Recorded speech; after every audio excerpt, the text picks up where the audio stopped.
Middle Path Radio, your source of Islamic knowledge.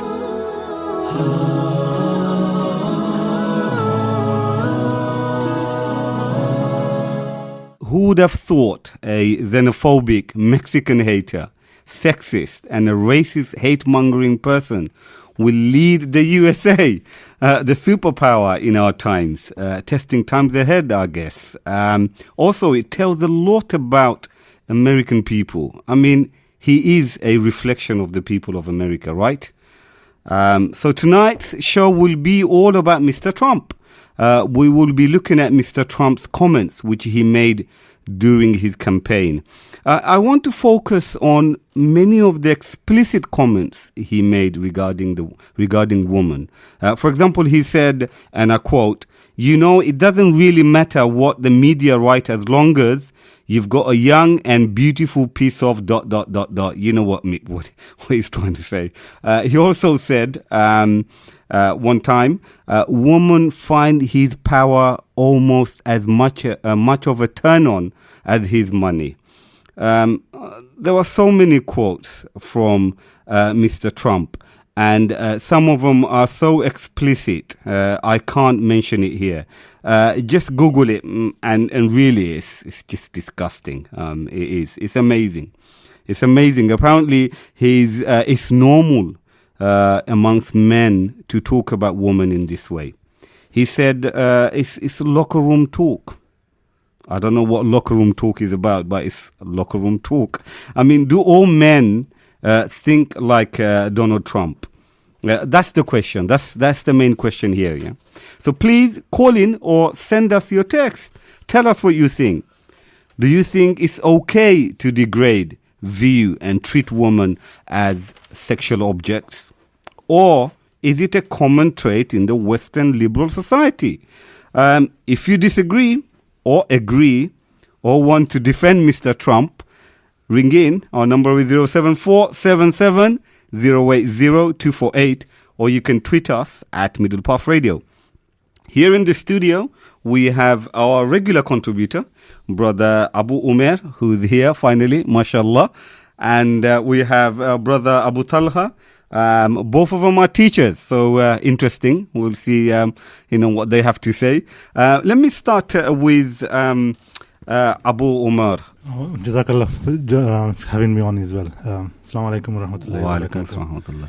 Yes, how has the news of Donald Trump election victory, the elect Donald Trump, has actually appeared on me in terms of what is my reaction to this? Were you watching the news? Were you glued onto the TV? As I said, I don't have a TV, but okay. actually, I forgot you don't have a TV. Yeah, I actually tend to actually, social media guy, yeah. Tend to actually, listen to the radio while I'm on my journey to work. Definitely, the news of the Donald Trump election victory has reverberated around the world, and still is. However, as a Muslim, it didn't really matter to me that much, though I was actually really anxious to actually anxiously waited for the actual election results. The reason is that, he is a man who I have seen, fighting for the election campaign, and really at the back of a lot of smear against, Muslims, Hispanics, black people, and so forth, and immigration.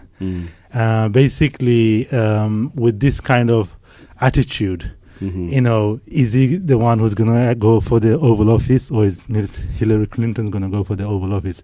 So that was, to me, that was kind of, I was anticipating anxiously on that. But as a Muslim, I know that, whether Hillary Clinton comes in or Mr. Donald Trump, comes into the Oval Office, for a Muslim, having experienced all the other presidents who have actually taken off the office of U.S. The White House, there's no surprise for me. I'm not bothered a bit. Not to say that I'm not actually interested in politics, but on the contrary, I am interested in politics very much, and I actually listen to current affairs. But the whole experience of previous presidents and the way they have actually kept the world order the same as it has been. It gave me no surprise, and does not give me any surprises at all. So you're not surprised because you thought, they will be the same. It's just the changes of faces, but that's right. Yes. But the actual ruling will be there. Yeah. Yep. Okay, that's interesting. Now I want to move on to the main discussion. How do you feel about the long list of comments made by Donald Trump about women? Because I really do want to discuss this tonight. Especially the kind of comments that he made towards women and in general the racist and Islamophobic and the wall that he wants to enact in Mexico, the border wall. But generally I want to focus more on the treatment of women, the way they look at, or the way he, the comments that he made. Very explicit. Yes. I mean, how do you? Let's be clear that we are not talking about. How do you feel about? Let's be clear that we are not actually talking about any man over here. We are actually talking about a possible candidate who's going to actually take the power in White House. He has taken the power. And yes. he has taken the power of the White House. He's the president-elect, and he's going to be the leader of the liberal world, or the superpower of the superpower as well.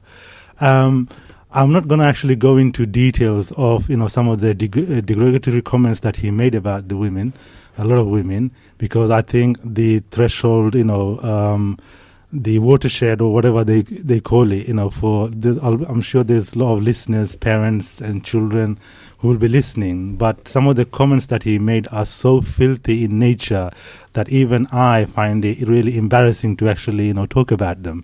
When he actually talked about, especially the incidents in the coach before the show, when he talked about this woman, about grabbing her by this and that. There was also another incident that please can we all make sure that we don't repeat what Donald Trump has said. There's also another incident where another woman actually complained about him during a couple of women, wasn't it? Yeah, a couple of women during a flight where he actually, basically fondled her or whatever. So these are a lot of the incidents. There's another moderate one which I would like to actually quote. Is it a moderate one? It's a very moderate one. Okay. There was actually a Twitter feed where he actually said that Hillary Clinton couldn't actually satisfy her own husband, Mr. Clinton, and how can she actually satisfy the nation of America? So these are some of the kind of nuances and sexual nuances that he comes with. And this is the man, astonishingly, 47% of British, of United States women have actually elected him. Wow. Wow. You would have thought that, women would be against him and women would actually side with Hillary Clinton and voting her. But it turns out the opposite. Nearly half of the women actually voted. Why do you think? Do you think the women, they don't get offended because they're so used to abuse? I think it's the climatization of a secular, godless society where manners, dignity, and honor, women's honor, it has all, it's nowhere to be seen. It has all become normal for women. Women tend to like some of these things as well. Really? Some of the women in USA. I'm not going to say all. Let me just clarify one thing. Not all the women. Okay. But we find a lot of conscious Americans, on the other hand, have actually came down on the streets in protest of, Donald Trump, saying that this man has no conscience. This man has actually used the whole political campaign on a divisive, platform, and has gone into the office. And if he goes into power and rules the USA, then it will be like, normalizing. Well, he will be ruling USA. It will be like normalizing the situation. Brother Talha, let me bring you in. What's your thought? Well, I mean, it's obviously indicative of a lack of honor in society, or lack of haya in society. Where women are viewed as objects, they're just to maximize pleasure. So, as a brother said, if you remove a spiritual basis from society and from life, you're left with what? You're left with a materialistic understanding of objectives and of pleasure And so therefore human beings become, as Allah Ta'ala also tells us, they become like animals. No, they become even worse. And that's essentially what happens. So the position of the women and the position of the men, they just become pleasure-seeking creatures, and they are praised for seeking pleasure in whichever way they can. And so that's what he represents, and he's not alone in that amongst men and women. So what do you think of what Brother Abu Umar said, that a lot of the women, majority of the women actually voted for Donald Trump and not Hillary? That's quite surprising, that you think. Well, I mean, it wasn't the majority of all women, but I mean, the black women, the Latino women, they didn't vote for him so much, but it was the uneducated white women. They voted for him more, and they probably got him in to power. So that is really interesting. But again, the issue is, why would women vote for him? It's because they see him as somebody who, they see two things. One, they see him as standing for against the corruption and against the current system that has taken away their jobs to China and harmed them. So essentially, it's a reaction, I would say, against sort of neoliberalism and advanced capitalism and globalization that has taken the jobs and the livelihoods away from their people. And secondly, they hate Clinton because they don't trust her, and they view her as a liar and a bad woman. So there's also that other thing, the kind of lesser of two evils. And the problem with the idea of the lesser of two evils is that because you view someone as evil, you will do evil to stop that evil. It's strange. But let me come to my main point is, do you think generally, and this is the point here, isn't it?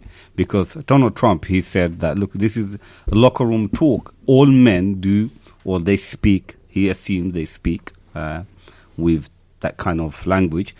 So do you think generally men think like him? Well, the thing is, I personally tend to find myself, when I'm actually in Britain, for example, it's a liberal society, it's a secular society, it's a society where everywhere you go, any commercial merchandises that are being, advertised for, let's say, a box of Kellogg's cornflakes, you find a beautiful woman in a swimsuit in front of the packet. Whenever you're actually driving along the road, on the biggest, big billboards up there, you'd find, women, half-naked women around. When you turn the TV on, whether it's, Film 4, whether it's ITV, whichever channel you flick, whether it's even in the Indian channels. Indian channels as well, you find women have been, glamorized, women have been objectified. And even when you're actually in work, when you're going about along the streets, roads, you'd find, women in semi-naked dresses. And as a Muslim, I even find myself sort of like, hard to find, not to think about women sometimes. And I'm sure I'm not the only one. But the interesting thing is, when I actually go to a Muslim country, for example, if it's Saudi Arabia, or if it's, let's say, any Muslim countries like Bangladesh, I don't actually feel that much, about women or thinking about women as much. It's not on your face. Is that what you're saying? It's not on my face, and it doesn't actually forces me to actually think about them. So I wouldn't be actually surprised if a lot of men in Western societies, do think like Donald Trump, and I think they do. Because there was a survey long years back, they say that every few seconds men think about sex. And I wouldn't be surprised of that. So, and we clearly saw how this person, Donald Trump, has actually been voted into power, though he actually made lots of derogatory comments about women, using F words, using, really disgusting words. Discussing female genital, names of parts, and how, pushing on to women, all sorts of things. It was aired in public. it was no secret, but still people have voted him into power. This is normal. Amazing, this is isn't it? normal for a godless society like USA, and I wouldn't be surprised if all men, if not all, most men think like that. Brother Talha, do you think, in your workplace or with friends and colleagues, obviously in a Muslim society, in the community, you don't get that. That's not the norm. But, you work in a school, and obviously, you have friends, colleagues who are non-Muslims. Is that a common thread? Is it something that's normal? Are you aware of that? How do you feel? Well, I think obviously people act according to their values and the way they believe, their beliefs and the way they view life. And so we find in the West, interestingly, Carly Fiorina, who was a candidate for the Republican nominee before Trump, and Trump said, "Look at that face, who would vote for that?" So she actually said that she is the CEO of Hewlett-Packard previously, and she said that Western workplaces have become more about flirting than about productivity. Wow. And that's very true, and that's the point, isn't it? So we find that the way men and women view each other is in a very sexualized way, and so the sexual instinct or the natural drives that are in all of us are heightened and agitated, but not for the purpose that they were created for. So you have all of this energy out there because of the agitation, and then we have inappropriate ways to satisfy it. That kind of thing happens in terms of feelings, and they come from thoughts and values naturally. Interesting, because you just talked about workplace and how it's sexualized. I think if you guys can remember, I think last year there was a case of a woman who tried to sue a big company because they said she must wear high heels because that was company policy. And she was behind the desk, obviously. She didn't need to wear high heels. But the company policy was that she had to wear high heels, and that was obviously taken to court. So there is this sexualization in the workplace, how people perceive women. This is not only in workplaces. You find, there was a big hoo-ha about university students, where a lot of the female university students felt very, very uncomfortable and unsafe studying in universities, because there's been a lot of macho culture from men students.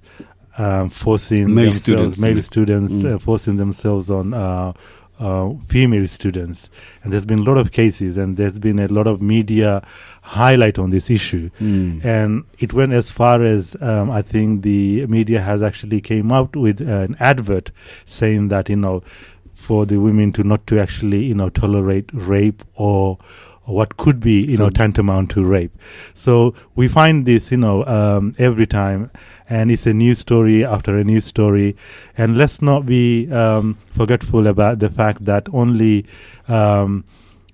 maybe a decade and a half or 2 decades ago, we found that Mr. Clinton himself, whilst in the Oval Office, he actually was in a sex scandal with Monica Lewinsky.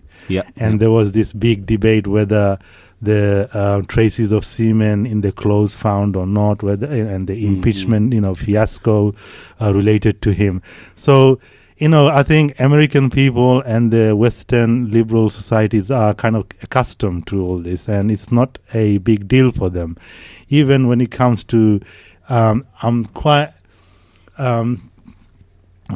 not frightened, but quite careful in saying that even when it comes to rape, it's very difficult to actually, make a judgment whether this rape was consensual or not, because of the very complicated and fuzzy jurisdiction when it comes to what constitutes rape, because of the activities and freedom of mixing and freedom of with all this cocktail and all sorts of Yeah, things. yeah, The way yeah. whole society actually views, The layout of the intermingling yeah. between men and women. Okay. Let me, Brother Abu Talha, it's not just Donald Trump.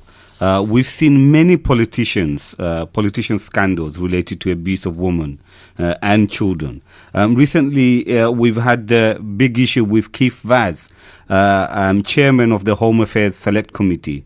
He's been caught in male prostitute scandal, which everyone's aware of. This is a common and growing trait of men in the Western society. And where does it all stem from?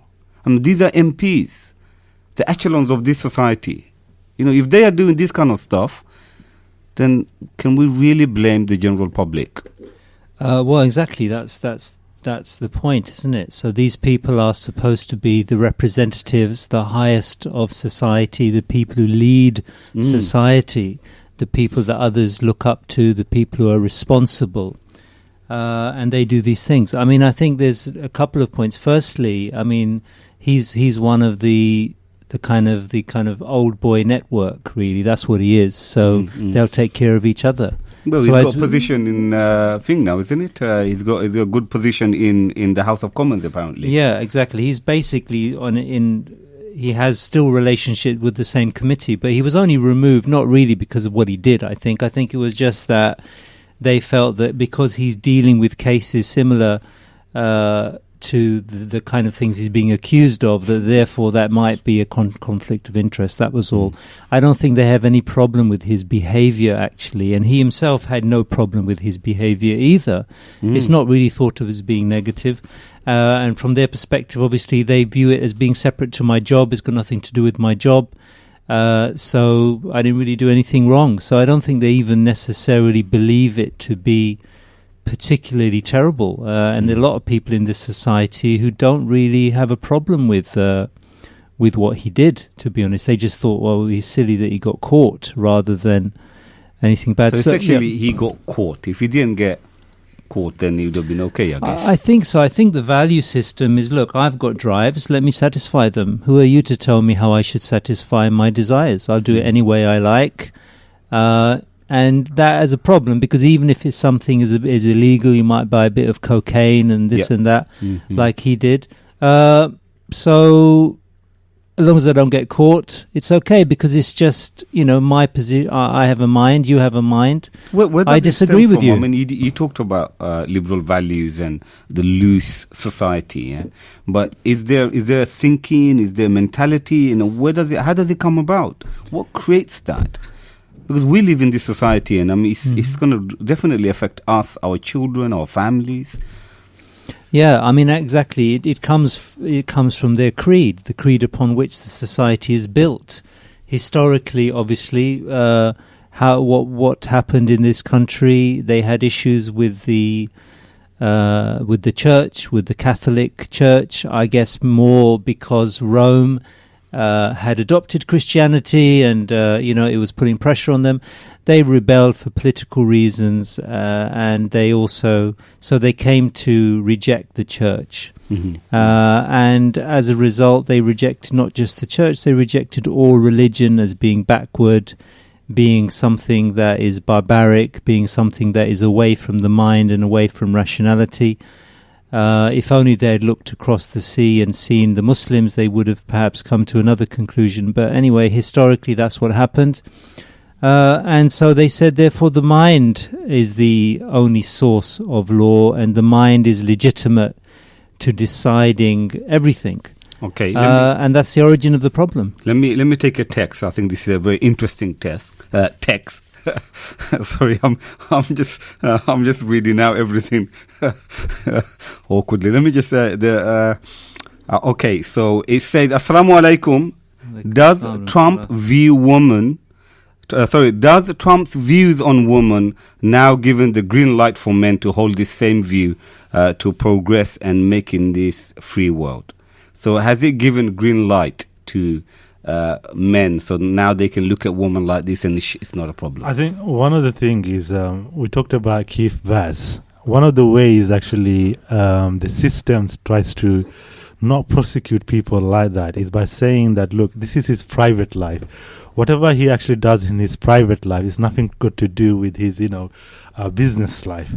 So that's another way they actually hide, or they try to actually go over the misconducts, some of the misconducts that we feel that these are, really, gross misconducts, if you like. But because everyone has actually, indulged themselves in these sort of situations before, or have been actually caught, or have been actually had the experience of doing these things, slowly it has become a normalized way of life for everyone. So, for example, Donald Trump saying that, about his daughter, Ivanka, saying that if she wasn't my daughter, I would actually go on a date with her. So, I mean, in a Muslim world, we might think this is as a, what do you call it, incest, or a nuance to an incest. Whereas in the free world, the so-called free world, the liberal world, they view it as a banter. Or they just view it as this guy is just, just being, making clear his conscience. Or this is just his speaking, opening his mind, basically. Has it given green light? Sorry, I'm going to interrupt you because I do want to move on. Is there a green light for men to abuse women now? I think the thing is... that's the text, really. The thing is, a lot of people actually... When we had the Brexit issue in Britain, we found that one of the bases of Brexit was we don't want immigrants. And after the Brexit, we found that a lot of people were going around damaging mosques and actually getting hold of Muslims and beating them up and so forth. Even if, for example, there is no green light, but I think people will not take women's dignity seriously in USA or even in any of the the so-called free world. But however, speaking about this, there are some conscientious people out there who are saying that, hold on a second, you can't actually go into this Oval Office saying all this and campaigning on a divisive issue like this, campaigning on the basis or with derogatory comments about women. You can't go to Oval Office like this. Because we have this we of speech, we are allowed to actually campaign or protest against you. And some of these protests have gone bloody as we thought. But Britain, seeing this now that for example, like Donald Trump is in power, even Britain is saying that, look, you shouldn't actually protest. But the people who are protesting, they're saying that it's freedom of speech. Okay, interesting. Let me. That's American Britain. They champion themselves as torchbearers of women's right, equality of race and human right. Yet we see these very rights are abused in the West. For example, the recent ongoing abuse of black Americans by the police and the explicit comments by Donald Trump about women. Do we sense a double standard here? Maybe Brother Mumtaz can have a go later on. Abu Talha, go for it. I mean, because they do champion these. They go to Muslim world and they say, look, you don't have women's rights, you don't have this, race, equality. But before Brother Mumtaz, since I was let me just say my thought and he's going to go. It's Brother Talha, actually. Okay. Sorry, you're getting the name wrong. Okay, but don't worry. All right. You see, they say that if you actually tell a lie enough times, it gets seen as a truth. So America and its allies, the so-called free world, they actually make a lot of statements which they actually don't believe in. One of them is about women's rights. Another one is about human rights. Another one is about rule of law. Yeah. All these coined words, if you like, they are big. They're loaded words. But when it comes to actual reality, and we see their foreign policy and how they actually treat women or how they actually treat others in foreign nations, we find that rule of law doesn't exist. We find a double standards. When it comes to treating women, we find that, dignity or freedom of, respect for each other doesn't exist. And we saw this, they only use this as a political tool Yeah, go on. They only use this as a political tool to actually come and interfere in other nations and to actually stand, rise above all the other nations and to interfere in other nations' geopolitics and internal politics. Okay, let me, because you've made a very important point here. Now, NGOs, they work in the Muslim world, yeah? And they work with the equality and women's rights. There's so many NGOs in Bangladesh, Pakistan, India. Do you think the NGO should come back home to America and the West and sort out the issues here? What do you think, Abu Talha? Well, yeah, I mean, I think there is probably a case now to invade America to stop fascist rule. Maybe so they should do that like they'd said in Iraq. But I think this is the real actually important point in my view. I think the what's happening in America, I think, as I said, it's going to carry on as it's been carrying on. People are going to be given this false hope that, something's going to change and nothing will change and it'll carry on for a while longer. They're hoping that will happen, and then hopefully, the economy will be good again and everyone will forget what happened. So I think that's what they're hoping for.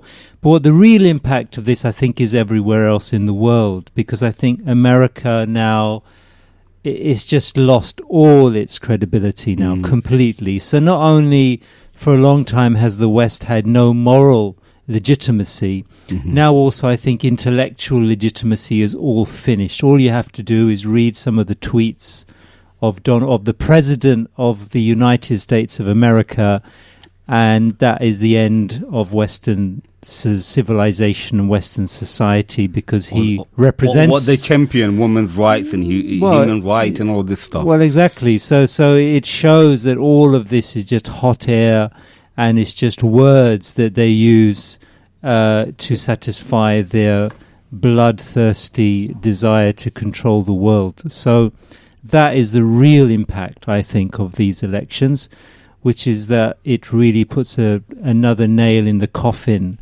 of these so-called values, Western liberal, democratic, capitalistic values that they preach to the whole world. Okay, so bearing in mind our discussion so far, do you think women in liberal societies will ever gain respect and honor? Do you think they will ever gain respect and honor? Because we see this is a failed state, really. I mean, if you actually tell an animal to respect a female species of its kind, respect the other, do you think that, this animal will have any respect for the female species of its kind? Of course not.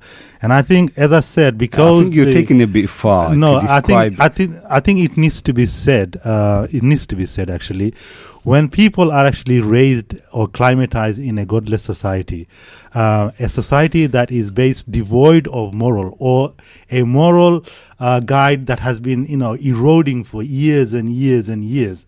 I must say that, the liberal societies weren't like this before. They were a bit better. For example, when we saw that women were actually dressing modestly, when men were actually giving their seat to women who were standing in a station or a bus or in an underground tube, these things are all eroding due to sort of like, equality or what have you, individualism or everyone's... So if you were to actually tell an animal to respect the other, I mean, the animal doesn't have any sense of actually what respect or dignity means. All it knows is its sexual instincts and its drive. So in view of that kind of scenario, I find it difficult, if ever, women in the liberal societies, and I must say that even the Muslim societies are actually slipping. Muslim society, meaning Muslim countries who are not. I want to go into that later on, but I just want to discuss the Western liberal values. I'm worried that they will ever have this dignity, because the way the sexualized society, the way is godless society is based upon, women will not have the respect that they deserve. I mean, even women are climatized to this, and women think it's normal. Even in schools, for example, boys and girls are always touching up each other. They play fighting, and through this play fighting, for example, like they're just handling each other and all sorts of things. So it has become a part and parcel of life. So dignity, what does dignity constitute? What does it mean? Where's the red line? All this will be blurred and forgotten. Yeah, I don't think there's a red line now. No. But I just want to come back to Brother Abu Talha. Do you think, the push for equality is fading respect and honor? Do you think this is something that's going to naturally fade away? Because the woman, they're seeking equality, and that's not really defined. Yeah. So do you think this whole respect and honor is just going to slowly fade out? Well, I think, yeah. I mean, the issue is, obviously, in Western society, there have been serious difficulties to do with women and their treatment and the man-woman relationship. And historically, obviously, the Greeks and the Romans and, previous cultures that influenced the West, women were basically property of the man. And they were literally bought and sold along with the cattle and the chairs and the furniture. So that's the history that they're coming from.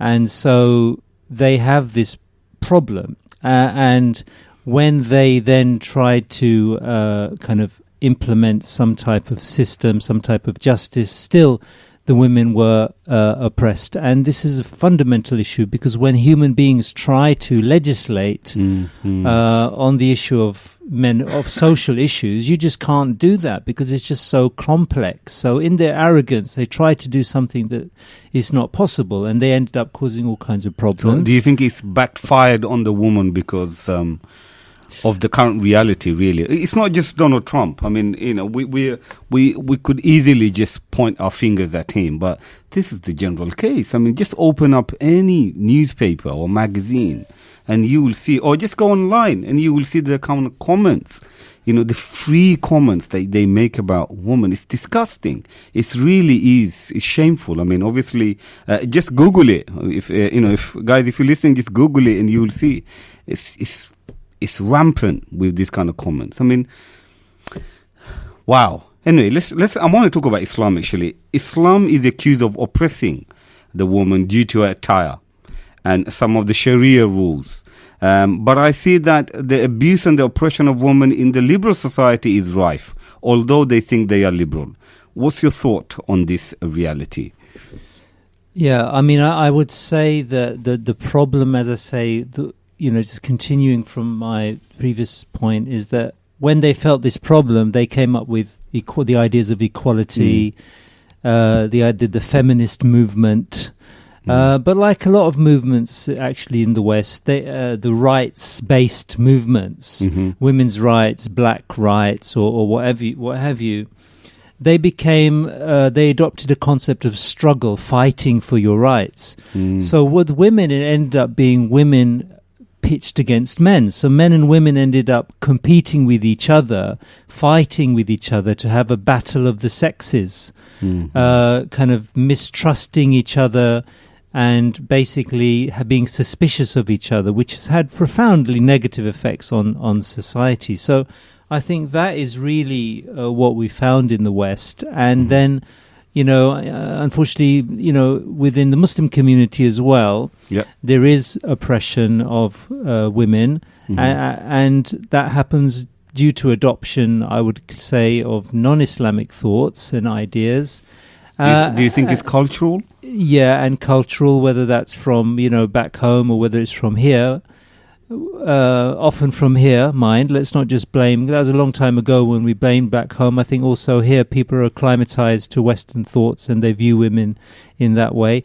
And so what's the response? All men are the same, all women are the same. And you see these similar narratives, these similar feminist narratives of competition and battle of the sexes amongst the Muslim community as well. And it would put us in the same place where they are. They haven't solved it, and neither can we if we adopt that kind of thinking. Wow, interesting. Brother Abu Umar, your thoughts on this? I mean, they attack let me just quickly, they attack a woman's attire, the Sharia rules. Recently on the news with what was it called? Sharia Council, that's it. Yeah, they're attacking Sharia Council, saying, look, you can't have that, divorce and all of this stuff. So, what do you have to say? I think a lot of these actually attacks are on the attire of a Muslim women, or how the Muslim women are being treated.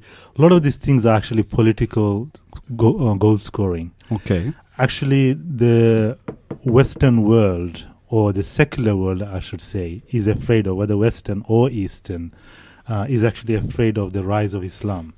Because Islam is an ideology. It has its own systems. It has its own political system, social system that actually regulates men and women, their dresses, everything. It has a view on every matter. Of course, there are matters where men and women actually have their own views, but this is within the constraints where Allah subhanahu wa ta'ala actually allowed them to have. But on many other areas, Islam has an opinion, strict opinion. And the secular societies actually fear the rise of Islam will come to their shores. And this is why they vehemently attack these Muslim, dress codes and practices. But because to the extent, for example, we recently saw, even with the bikini issue, a lot of the even European, women who are not Muslims, they thought, hold on a second, this is going too far. Why attack burkini? Why attack burkini? This burkini is just a piece of cloth. Someone wants to actually cover their chastity or the shape of their body. Why attack that? Even people are actually sometimes confused why the political system or the tabloid newspapers or the media machine is actually attacking a piece of cloth and basing on Islam. They don't actually understand. So what I'm trying to say is that a lot of these attacks are not real attacks. These are superficial attacks. They don't have any substantial basis. They don't have anything to do with oppression of women. They have many things to do with political scoring, so that Islam doesn't rise up. Islamic practices, ethos, or Islamic morality, or whatever, anything to do with Islam doesn't come to its shore. And this is the problem. So if it doesn't come to its shore, then men, those who actually want to actually sensualize, those who actually want to have, freedom without any limits in terms of like satisfying their animal instinct, whether in terms of legal system, whether in terms of treatment of women, they're the ones who are afraid that if this system comes about, then we will not have our own ways of dealing with the world and people. Well, some would argue, and I know you've put your case forward, but some would argue, look, there is problem in our community. We have honor killing, we have forced marriage. This is a problem. This is a problem in the Muslim community. So, yes, they are dealing with their problem. And one of the ways that they're dealing with this is to liberalize the society so people they can express their views. But, we do have problems in our Muslim community, don't you think? In terms of like honor killing, anyone who actually... Or forced marriage. Anyone who actually kills based on, honor, that person needs to be prosecuted. And I'm not actually at all saying that this person is right, or these men or family is actually right on this issue. But we need to actually understand why people are forced into honor killing.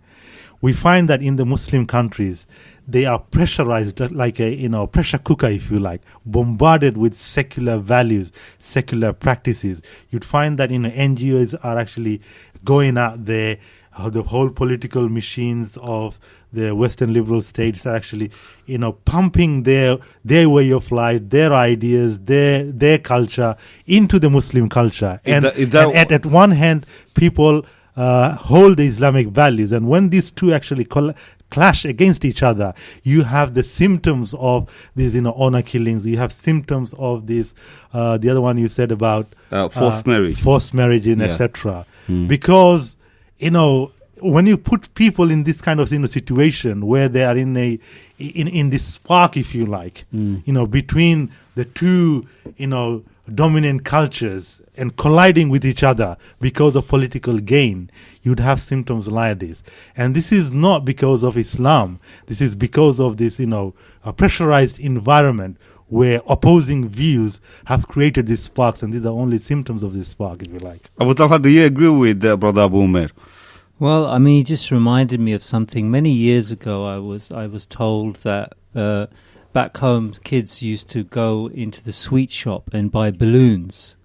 They were very cheap. And it turned out that these balloons, these water balloons, were actually contraceptives that had been given to them by the UN or whatever. And so sweet shops were selling them to children. And this is a long time ago. So this has been going on for quite a while, hasn't it? But yeah, absolutely. There are terrible problems in our community. And it's really, really just heartbreaking to see the way marriages break down, the abuse of women, the abuse of men, the abuse of children.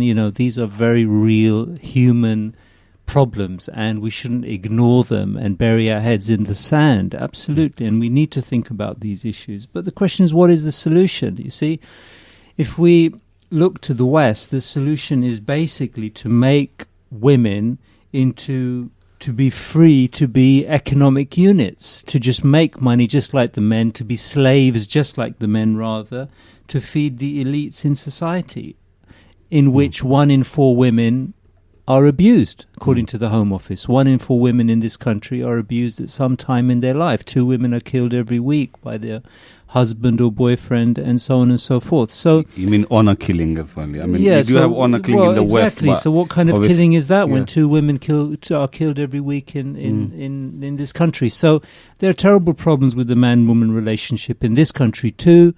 And so the solution isn't to follow that. The solution is to follow something that agrees with the nature of men and women. And this problem, I think we've been quite negative about the West, but the Western people, the human beings, i.e., they have, drives just like us, just like all human beings, and they cannot have tranquility in their societies, in their homes, in their families, unless they have a solution as well. So they also need something. They're trying to deal with it. Unfortunately, they've adopted something that doesn't agree with their nature, and therefore it's causing lots of problems to them. So we should view it from an angle of mercy towards them as well. I think, our shows, the Straight Talks, are not to bash Western culture, but purely because, look, these are leading nations.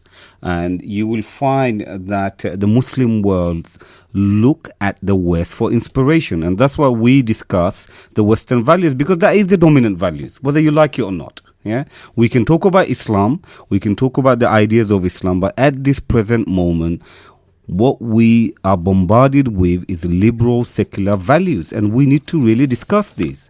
So all the problems that we have, yes, this show, inshallah, what we do, we try and understand what the current ideas are, what is pushing these ideas, and then we look at Islam and we say, look, Islam is not implemented at this present moment. None of the Muslim world is implementing Islamic law or the Sharia law. So we do want to know what Islam has to say, how Islam views. But generally, please, we're not bashing the Western culture or the West. We're simply looking at the ideas that is pumped out in this country, in the West, and in the Muslim world. So please, let's just make that clear, inshallah. Jazakallah khair for Brother Abu Talha to point this out. Anyway, let me just go back to Brother Abu Umair. How does Islam honor woman? And how would you deal with it? With that kind of abuse? I mean, how does it do? I mean, let's just look at the Islamic ideas. How would it deal with honoring woman? I mean, Islam stands in a very unique position when it comes to honoring women. Ever since the advent of Islam, we found, or even before that, if you look at the Christian doctrine, women were actually blamed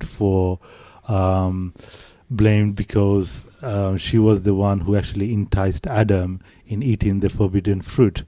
Women were taught that she never had a soul. That's in the West, or even in the Christian faith. if you look at in the time just before the Prophet ﷺ came into Mecca with the message of Islam, women were treated very badly. Many men used to actually take one woman, and the women later on would actually find just actually conjecture on who the father of a when she conceives. Yes. Yeah. So women have been on the brunt end of many societies, many civilizations all along. Mm-hmm. But when Islam actually came, it actually it revolutionized the way human beings should actually view women. It says that women and men are equal. Even at that time, the Quraysh were thinking, hold on a second, how can women and men be equal? We treat them as toys or pastimes. How can they be equal? So Muhammad Sallallahu Alaihi Wasallam, had to struggle to actually give this right to women, to say that they are equal. They have the right to inherit. They have the right for right of respect from not only from husbands, from men, from their own sons and daughters. In Islam, we hold our mothers and our sisters in a very high pedestal, unlike any other societies. So if someone like Donald Trump or any of the other guys, if they made comments as what he did, I mean, how would the society deal with this? How would the government deal with it? Would there be a plan? Would it be a strategy where you'll deal with that kind of comments? In a society, if it was an Islamic society where Islamic rules and regulations were implemented for some time, where Islamic culture was actually practiced, and anyone were to actually use these sort of derogatory comments about his own daughter or about any other women, about pushing himself on a woman or grabbing women by this or that part, that person will not even stand a second in the campaign election race. Mm-hmm. He will be automatically taken off from the race, imprisoned. Will he be imprisoned? Whether imprisoned or not, that's a matter to be decided, but definitely he will be sort of like outcast. He'll be seen as an outcast in the society. Jazakallah. Brother Abu Talha, your last comment. We're coming, these kind of shows, I wish we could do 2 hours. Producer, next time 2 hours, please. Okay. Well, these are obviously, there's actually Sharia rule regarding to dishonoring women, which is to be flogged and publicly, and your testimony never to be accepted in a court. So it is a very serious matter within an Islamic system and an Islamic society. Obviously, look, I mean, Islam deals with humans according to their nature. It deals with women and men according to their nature. The man-woman relationship is special because it produces family, it produces a structure.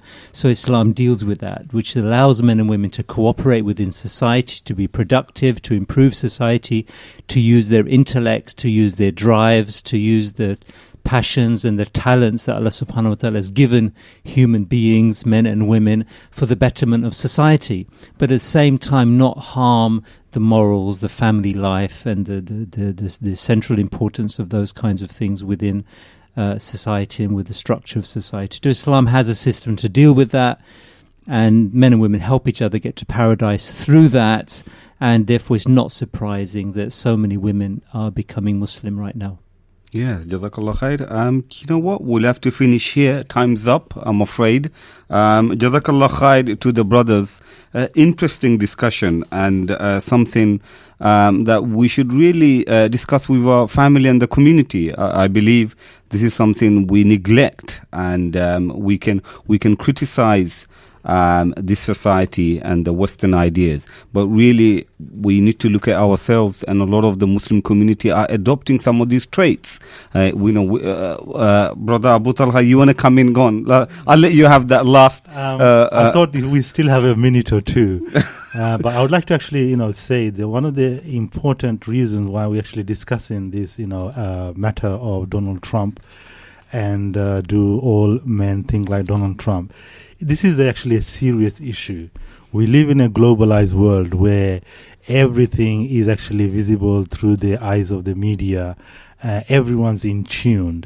If a person like Donald Trump goes to the Oval Office and takes hold of the reign of the power, of a superpower nation like a USA, which actually holds superpower status, and people allow that situation to happen without any recourse to taking action against him, we are facing, as a human race, we are facing a danger in the future. And it's very important that we discuss this and we highlight this. And this is why we are actually discussing this, this important issue. And I think as the Muslims who hold, conscience, and this conscience actually derived from Allah subhanahu wa ta'ala, who is, divine guidance, we need to account, these issues, because these are dominant current affair issues. And even Britain, for example, it had a lot of, even Cameron, he spoke illy with regards to Donald Trump. But just because Donald Trump has managed to get into the office, even Britain, Theresa May is thinking, hold on a second, why didn't he actually call me as the first person in his line of telephone calls when he actually took office? Yeah, Boris Johnson will have to meet him as well. Why have I been in third or fourth place? Yeah. And people are conjecturing whether it's to do with the timing of Britain vis-a-vis USA. So everything is being normalized. So we find, for example, like, Putin has been, in a bad light in the media. But when Donald Trump goes into power and, normalizes the relationship with, Russian President Vladimir Putin, everyone will say, hold on a second, this is all okay.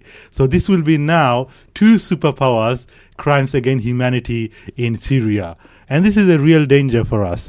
And I'll have to go on. I'll have to finish here. But your last point, Brother Abu, my last point. Yeah, and my last point is, one of the things that is very shortcoming in secular liberal system is that they view everything as anything and everything is okay as long as it actually gives me the benefit. And this is the criteria by which capitalism and secularism and liberal society they revolve with. But fortunately, Muslim systems and Islamic systems don't revolve in that. It has a clear guideline of what is right and what is wrong, and for eternity, this basis of the metrics of wrong and right always stays the same. One example, as I was hearing the radio, the guy was saying, "Hold on a second. If you hate Donald Trump." And he's making an analogy. Let's say if you're in a plane and the pilot is, you hate the pilot, you would not actually go and protest against the pilot because he's actually, he's actually piloting the aeroplane. Yeah. You'd want to actually, take it on easy and accept it as it is. Yeah. So this is the criteria they actually following. It's a criteria of benefit mentality. And no matter, because they don't actually see the consequences in the future. What's going to lead the nation, the world, the humanity? In a way, is it going to lead them to an inevitable crash? They don't see that because the criteria is benefit-minded. And Brother Abu Umair, I'll have to end it here, and I'll have to finish with the hadith that I've actually I've come across. It's very interesting, and this is something I think all our Muslim brothers and sisters who are in social media, Facebook or whatever that they're using, and I can see the kind of comments that they make, very un-Islamic, but maybe it's just, there's so much indulged in this society. And the hadith says, the one who controls his mouth and the thing between his legs is guaranteed Jannah. The one who controls his mouth and the thing between his legs is guaranteed Jannah. Subhanallah. On this note, I'll have to end it here. Really appreciate your comments and questions. And sorry if I couldn't take some of your text messages because we started having a very interesting discussion here. I would like to thank the brothers for coming down and sacrificing their night. It doesn't end here. You can carry on with this discussion on our Twitter account, which is @MiddlePathRadio. A recorded version of this show will be available on our YouTube channel, which is Middle Path Radio, and our website, which is straight-talk.co.uk. So please make sure you share with your friends and family. Again, thank you for listening to Middle Path Radio. I hope you have a nice evening. Till next Thursday. Assalamu alaikum wa rahmatullahi wa barakatuh. Middle Path Radio, your #1 online Islamic talk station.